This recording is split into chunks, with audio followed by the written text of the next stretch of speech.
The drawing room at Hartwell House held perhaps 30 people that afternoon, and not one of them heard it happen. Later, when it had become the sort of story that London could not stop telling, altered, embroidered, improved upon until the original was nearly lost, at least a dozen would claim they had been standing close enough to hear every word. Lord Drayton, who actually had been close enough, would say only that it happened between one sip of tea and the next, and that he had never in his life seen Hadrian Dacre move so quickly toward anything. But it began with nothing. A conversation, the kind that forms at the edges of rooms when the principal performers have exhausted themselves and the rest are left to find their own entertainment. Catherine Wren, Kitty, as her sister called her, and as he would come to call her, though not yet, not for another 3 hours, was sitting beside a window with a cup of tea she had not touched, speaking to Mrs. Palliser about the weather in Hertfordshire, with the gentle, unforced attention of a woman who did not require the room to notice her. Hadrian had not intended to sit down. He had not intended to speak to her at all. He had come to Hartwell House because Lord Drayton had said it would be a quiet afternoon, and because Drayton's definition of quiet usually meant fewer than 40 people, which by the standards of the season constituted almost solitude. But the chair beside her was empty, and the chair beside Lady Clarissa Holt was not, and the distance between those two facts was sufficient. He sat. She looked at him with the mild, undisturbed expression of a woman who had not spent the last 3 years memorizing his habits, tracking his movements through ballrooms, or calculating the precise value of his estate in Wiltshire. She looked at him the way one looks at a person who is sat down. "You are Lord Drayton's friend," she said. Not a question. I am. He speaks of you with the particular weariness of a man who has given up trying to improve someone he is fond of." Hadrian, who had been spoken to with flattery by 9 women of impeccable breeding and considerable beauty, felt something shift in his chest that he could not immediately identify. Later, he would recognize it as interest. At the time, he mistook it for surprise. "And you are Mrs. Palliser's sister?" "I am. She speaks of me with the particular fondness of a woman who believes I ought to marry, and the particular frustration of one who cannot persuade me to try." This was, in its way, a door. He did not walk through it. He sat beside it. They spoke for 11 minutes. He knew this because the clock on the mantelpiece chimed the quarter hour as he sat down, and the half hour just after she said the thing that would rearrange his life entirely. In those 11 minutes, she told him nothing of consequence. The condition of the roads in Hertfordshire, the inadequacy of London chimney sweeps, her opinion of the new plantings in Hyde Park, which she found optimistic but structurally unsound. She asked him nothing about his title, his estate, his income, his intentions, or his views on marriage. It was the most interesting conversation he had had in 3 years. The 9 refusals were, by then, the settled mythology of the ton. Every drawing room had its version. The first had been Lady Venetia Sefton, whose family had been so certain of success that they had already commissioned the wedding silver. The Duke of Selborne's letter, 4 lines, courteous, final, had arrived on the same day as the fish forks. Lord Sefton had read it aloud at dinner, convinced it was a formality, a preamble to terms. His wife had understood it before he finished the second line. The silver was quietly returned to the silversmith on Bond Street, who accepted it with the professional discretion of a man accustomed to the wreckage of social ambition. The second had been the eldest Hathaway girl. The third, a baron's daughter from Gloucestershire, whose name was already half forgotten because the rejection had come so swiftly that society had scarcely had time to learn it. The fourth and fifth had been presented in the same season, which gave the ton the pleasant sensation of watching the same door close twice. By the 6th refusal, mothers had begun to speak of the Duke of Selborne as one speaks of a geographical obstacle, something to be mapped and avoided rather than conquered. By the 9th, Lady Clarissa Holt, who had been the most beautiful and the most certain, the consensus had hardened into fact. The Duke of Selborne would not marry. He was not cruel. He was not unkind. He was simply, immovably, not interested. What none of them knew, what Lord Drayton suspected but had never been able to confirm, was that Hadrian had refused them all for the same reason, though he could not have articulated it himself. Each of them had arrived already knowing what they wanted from the marriage: the estate, the title, the London house, the standing. They had studied him the way one studies a position to be filled, and their proposals, or their father's proposals, or the delicate maneuvers that amounted to the same thing, had carried the unmistakable quality of a transaction completed before it had begun. They had already decided who he was. He had merely been asked to confirm it. He had said no 9 times because 9 times he had been offered a mirror, and 9 times he had not recognized the man in it. He did not know this about himself. He knew only that something was missing, and that the word for it was not beauty, and was not breeding, and was not the particular way Lady Clarissa Holt had looked at him across the Sefton ballroom with an expression calibrated to the nearest degree of warmth. At 27 minutes past 3, Kitty Wren set her untouched tea on the sill, turned to him with the composed, unperforming expression she had worn since he sat down, and said something about marriage. Not about his marriages. The proposed ones, the refused ones, the ones the Ton had constructed for him in absentia. About marriage itself, as a concept, as a thing she had observed.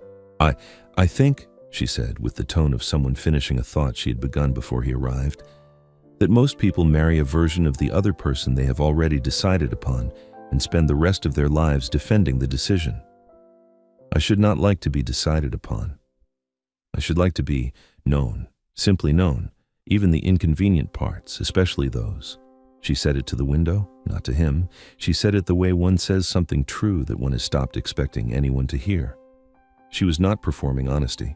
She was merely honest, in the way that people are honest when they do not believe they are being listened to. Hadrian looked at her for 4 seconds. "Then marry me," he said. The drawing room did not go silent. That was the later version, the one that improved upon reality. Mrs. Palliser, who was standing close enough to have heard, went still. Lord Drayton, who was standing 2 feet further, watched his oldest friend's face with the careful attention of a man witnessing something he had waited years to see. Kitty turned from the window. She looked at him. There was no blush, no flutter, no practiced display of surprise.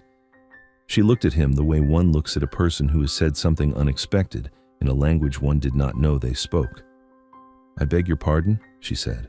"Marry me. We have known each other for 11 minutes. Yes." She studied him. Her eyes, gray, steady, unsentimental, moved across his face with the unhurried precision of a woman who made her assessments slowly and did not revise them for convenience. "You are serious," she said, "entirely." She picked up her tea. She took the first sip she had taken since he sat down. She set it back on the sill. "I was not proposing," she said. "I know. I was speaking generally about marriage as an institution." "I understood. And you are responding specifically." "Yes." Lord Drayton, who had watched Hadrian refuse 9 women with varying degrees of elegance and identical degrees of finality, leaned against the doorframe and said nothing. He had never seen Hadrian's hands shake before. They were shaking now, very slightly. Enough. Kitty Wren was 24. She was the second daughter of Sir Philip Wren, a baronet of modest means, whose estate in Hertfordshire produced enough to maintain his family in comfort and not enough to launch his daughters into the kind of season that ended in ducal proposals. Her elder sister Frances had married Mr. Palliser, a good match, a comfortable match, the kind of match that did not generate gossip because there was nothing to generate. Kitty had come to London for a month, to help Frances with the new baby and to attend the edges of the season without being consumed by its center. She had not come to be seen. She had not come to be chosen. She had come because her sister had asked, and because the baby had colic, and because London in May was preferable to Hertfordshire in mud season. But only just. She was not beautiful in the way the Ton measured beauty, not in the way Lady Clarissa Holt was beautiful, which was the way a painting is beautiful, composed and deliberate and aware of the light. Kitty was, and this was the word Hadrian would use later when pressed, clear. Her face had the quality of a window cleaned so thoroughly that one forgot the glass was there. She did not perform. She simply was. Her features were regular without being remarkable, her figure slight, her coloring the kind of English fair that did not announce itself across rooms. What distinguished her, what had distinguished her since she was a child reading in her father's library while her elder sister practiced scales in the drawing room, was the quality of her attention. When Kitty looked at something, she saw it. Not the version of it that was convenient or flattering or expected. The thing itself. He had proposed to her in a drawing room full of people who had spent 3 years watching him refuse everyone, and she had responded by correcting his interpretation of her remarks. He found this, and he recognized the absurdity, even as he felt it, magnificent. The days that followed were unlike anything the Ton had witnessed from the Duke of Selborne. He called on Mrs. Palliser's house in Wimpole Street the following morning. Kitty received him in the front parlor with her sister's baby on her shoulder, and the expression that suggested she had been expecting him, but only in the way one expects weather. "I want to be clear," she said before he had finished sitting down. "I did not come to London looking for a husband. I did not come to Hartwell House looking for a wife. Then we are both poorly prepared. Or precisely prepared." She adjusted the baby on her shoulder with the practiced competence of a woman who had been managing small, unreasonable creatures her entire life, younger cousins, her father's hunting dogs, and now this infant who would not sleep unless held at a specific angle that defied all published advice on the subject. "Your Grace, Hadrian. Your Grace," she repeated with the particular emphasis of a woman establishing terms. "You refused Lady Venetia Sefton. You refused Lady Clarissa Holt. You refused 9 women, several of whom I have met, and all of whom are more accomplished, more beautiful, and more suited to your position than a baronet's daughter from Hertfordshire who was holding a colicky baby when you arrived. Yes, that does not trouble you? Not remotely." She looked at him with the same steady, unsentimental gaze she had turned on him in the drawing room. He met it. He did not look away. Most men, confronted with Kitty Wren's direct attention, developed a sudden interest in the furnishings. Hadrian sat in it the way one sits in sunlight. "Why?" she said. He had thought about this. He had thought about it for the entire walk from Brook Street to Wimpole Street, which was not long enough to arrive at a satisfactory answer and far too long to pretend the question did not exist. "Because you told me what you wanted from marriage without wanting it from me. You did not look at me and see Selborne. You looked at me and saw a man sitting in an empty chair. It was the only chair available." "Precisely." She almost smiled. He saw it, the faintest movement at the corner of her mouth, controlled before it arrived, like a letter written and folded before the ink was dry. He would learn over time that this was how Kitty expressed delight, not in the full, generous way the world expected of women, but in small, precise movements that one had to be watching to catch. He was watching. 3 days later, he proposed properly. He had consulted Lord Drayton, who had suggested flowers.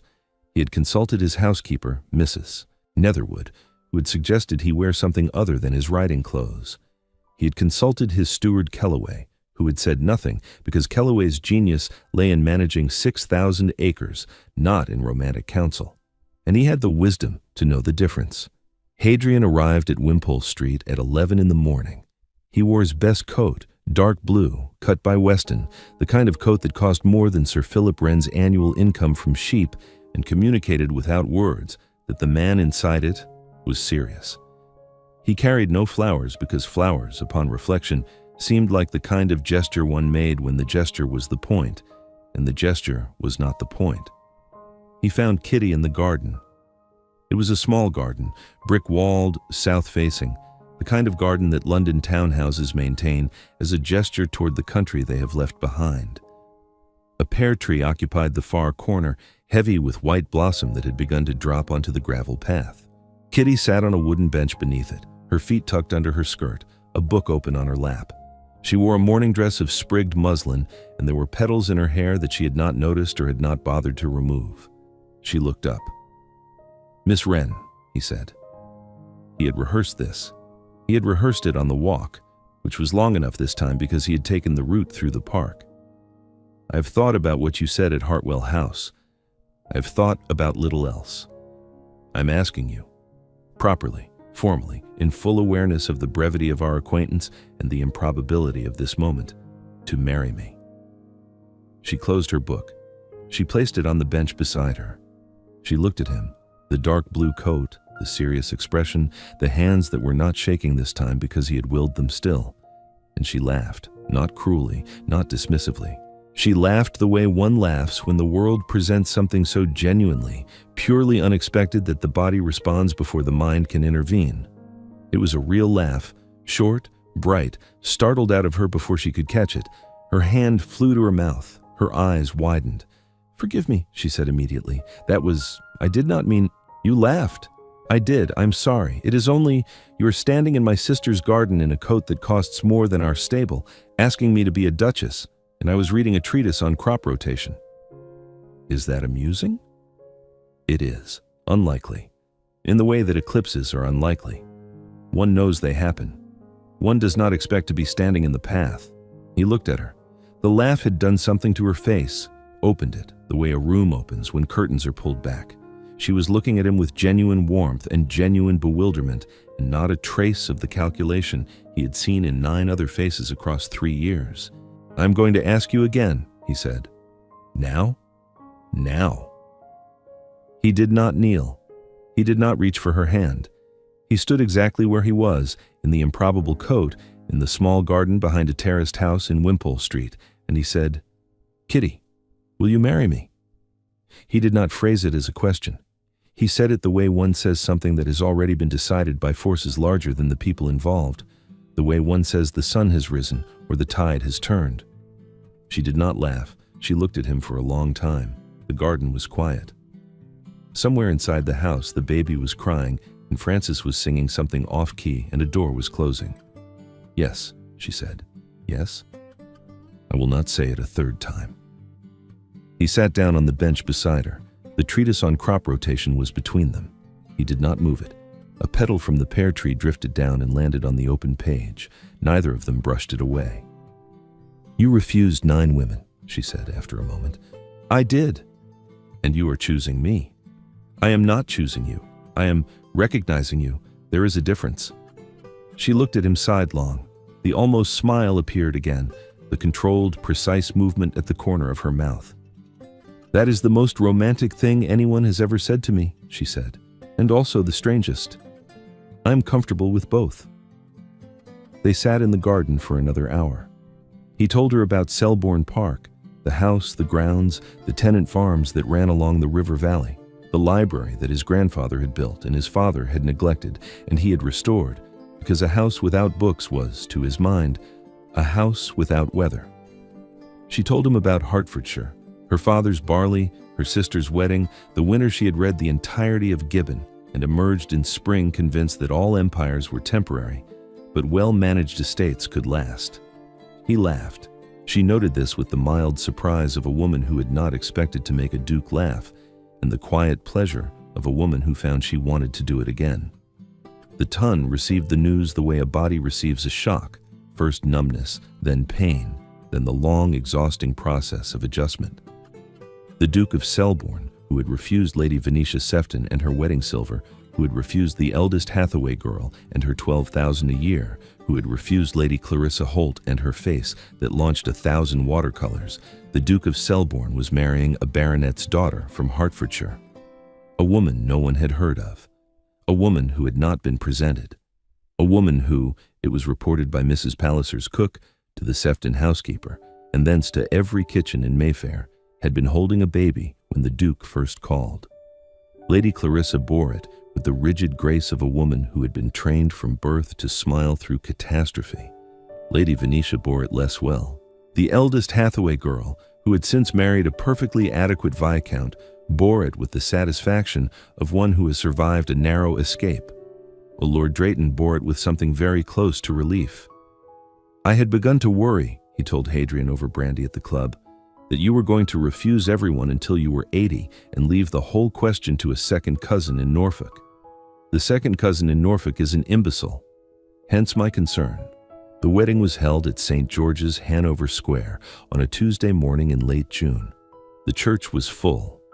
Every family that had offered a daughter to the Duke of Selborne was represented, seated, watching, performing the particular brand of generosity that society demands of the defeated.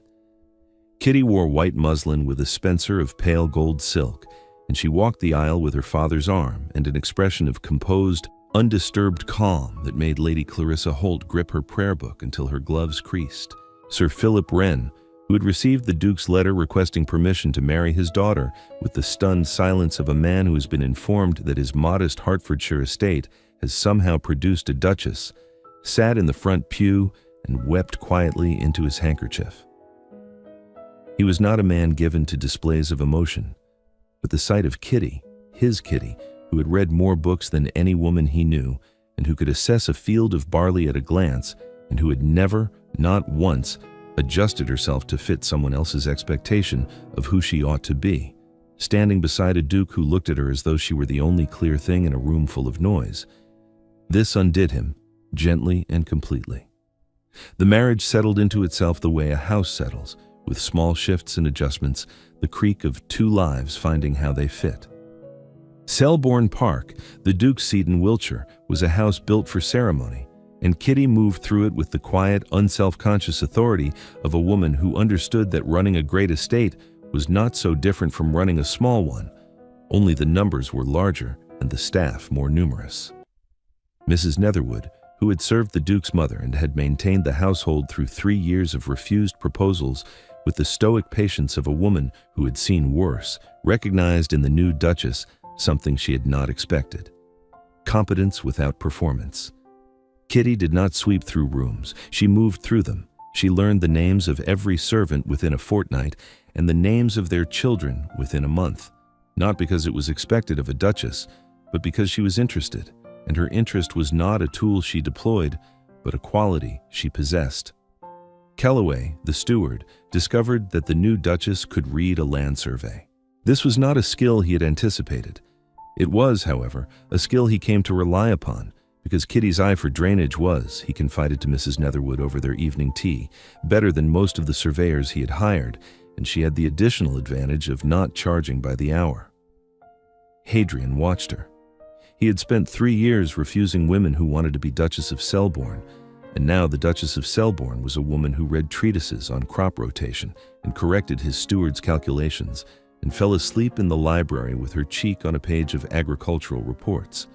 He found that marriage, which he had avoided with such determined thoroughness, was not the thing he had been avoiding. The thing he had been avoiding was pretense, and Kitty did not pretend. She did not pretend to find his silences uncomfortable. She did not pretend to enjoy the social obligations of the season more than she did. She did not pretend that the 9 refusals did not hang in the air of every ballroom they entered. She acknowledged them quietly, with the steady gaze of a woman who knew she had not been anyone's first choice and was not troubled by it, because being chosen 9th did not diminish the choosing.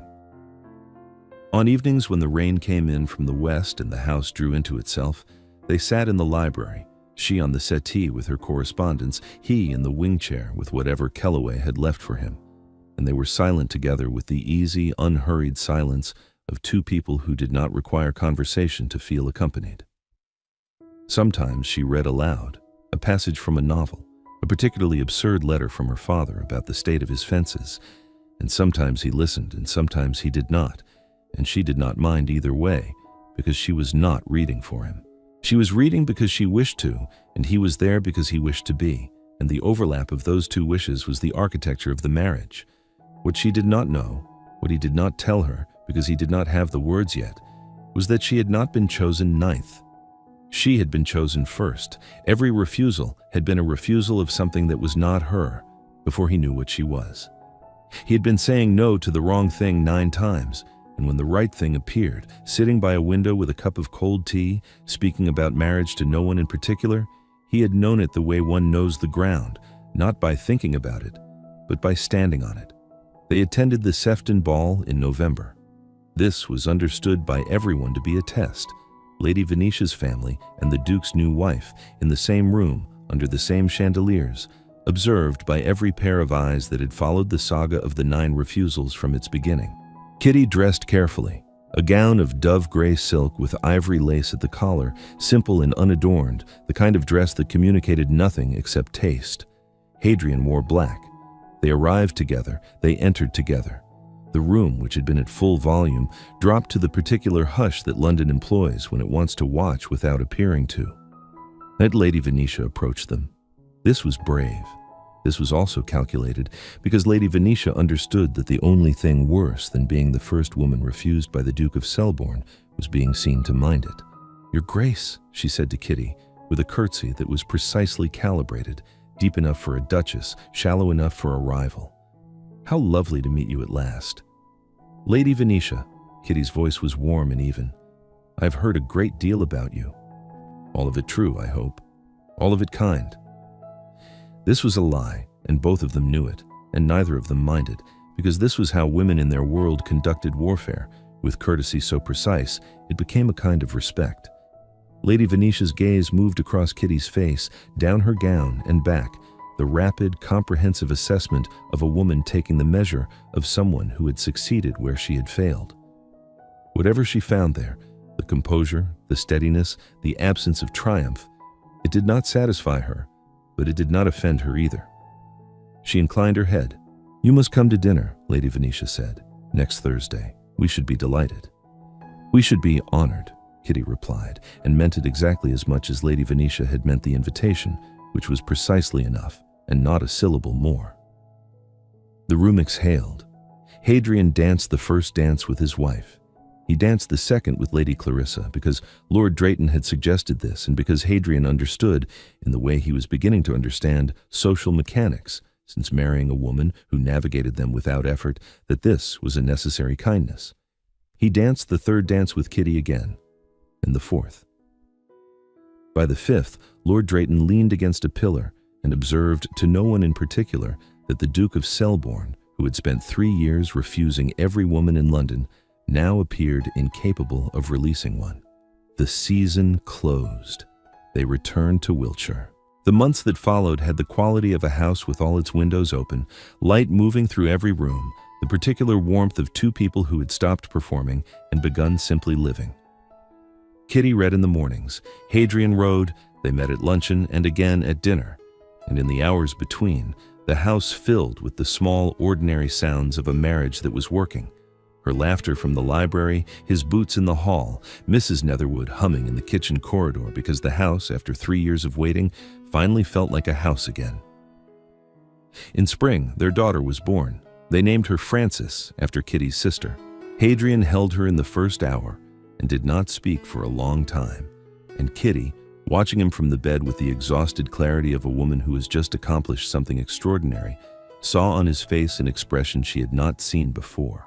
Not the careful composure he wore in public, not the quiet warmth he showed her in private, but something beneath both of those, something unguarded and raw and too large for the room. "You are staring," she said. "I am." "At which one of us?" "Both. Either. I cannot seem to stop." The years accumulated. Frances grew. A son followed, Philip, for Kitty's father. Selborne Park settled into its fullness, every room occupied, every corridor carrying the sound of children and dogs and the particular chaos that descends upon a house that has stopped being a monument and become a home. Hadrian took his seat in the House of Lords when the session required it, spoke rarely, voted carefully, and returned to Wiltshire with the undisguised relief of a man who preferred his own fields to any chamber in Westminster. Kitty oversaw the estate through Kellaway with a competence that had become the quiet scandal of the county, not because a duchess should not understand land management, but because this particular duchess understood it better than most of the gentlemen who dined at her table. She did not advertise this. She did not need to. The tenants knew. Kellaway knew. Hadrian knew and loved her for it, and had stopped being surprised by it, because surprise requires expectation, and he had learned that expecting Kitty to be anything other than exactly what she was amounted to, a failure of attention he was no longer willing to commit. Mrs. Netherwood retired the year Philip was born, replaced by a young woman from the village whom Kitty trained herself. At the farewell dinner in the servants' hall, Mrs. Netherwood said to Kellaway, in the private voice she reserved for truths she had earned the right to speak, "I served his mother for 20 years. I would have served this one for 40. The moment that would complete the story, the one that circled back to the beginning and sealed it, came at a dinner 7 years after the wedding. The table held 12. Among them was a young man, newly arrived in society, who had heard the legend of the 9 refusals but had not yet met its principles. He sat near the foot of the table, close enough to the Duke to ask what he had clearly been wanting to ask all evening, and young enough not to know that some questions are better left to silence. "Your Grace," he said during a lull between courses, "I hope you will forgive the impertinence, but I have heard the story of the 9 refusals, and I have wondered, everyone wonders really." "Why her?" Hadrian said. His voice was patient. He had heard the question before. He did not mind it. "Yes, why her when you had said no to everyone else?" The table quieted, not dramatically, not with the held breath silence of a room expecting a revelation, quietly, the way a room quiets when it senses that something true is about to be said. Hadrian looked down the table at Kitty. She was not looking at him. She was speaking to the woman beside her, her head tilted slightly, her gray eyes attentive, her hands still. She was wearing a gown of deep blue, the color she had worn more and more as she grew into the role that had never been a role at all, and the candlelight caught the line of her jaw and the faint curve of her mouth and the composure that had undone him in a drawing room 7 years ago, between one sip of tea and the next. "She was not trying," he said. 3 words. The young man waited for more. There was no more. At the other end of the table, Kitty's conversation paused. She had heard. She looked at him, down the length of silver and crystal and candlelight, and the almost smile appeared, the controlled, precise movement at the corner of her mouth that he had spent 7 years learning to watch for. She had heard it before. He had said it before, to Drayton, to Mrs. Netherwood, to Sir Philip, to the reflection in his shaving mirror on mornings when the house was quiet and the gratitude arrived without warning. She was not trying. She never had been. And he had spent 9 refusals learning to recognize the difference. They arrive here like a question asked twice and answered once whenever they are ready.